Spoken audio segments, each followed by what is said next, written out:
নমস্কার।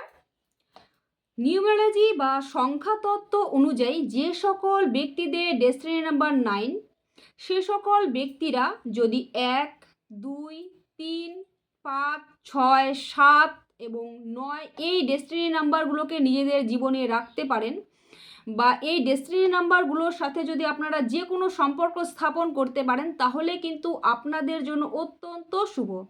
যেমন যে সম্পর্কগুলো রাখতে পারেন সেগুলো হচ্ছে প্রেম, বিবাহ, ব্যবসা, যে কোনো ক্ষেত্রে। তবে আপনাদের অবশ্যই ডেস্টিনি নাম্বার 8 এবং ডেস্টিনি নাম্বার 4কে এড়িয়ে চলা উচিত।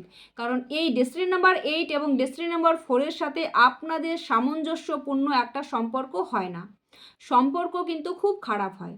তাই আপনাদের অবশ্যই উচিত নিজেদের ডেস্টিনি নাম্বার জেনে কোন ডেস্টিনি নাম্বার সাথে সম্পর্ক স্থাপন করলে সেই সম্পর্কটা আপনাদের স্থায়িত্ব থাকবে নাকি আপনাদের বিচ্ছেদ হবে, সেটা কিন্তু আপনাদের অবশ্যই জেনে নেওয়া উচিত। ভিডিওটি ভালো লাগলে অবশ্যই একটি লাইক করে দেবেন। সকলে ভালো থাকুন, সুস্থ থাকুন। জয় শ্রীকৃষ্ণ।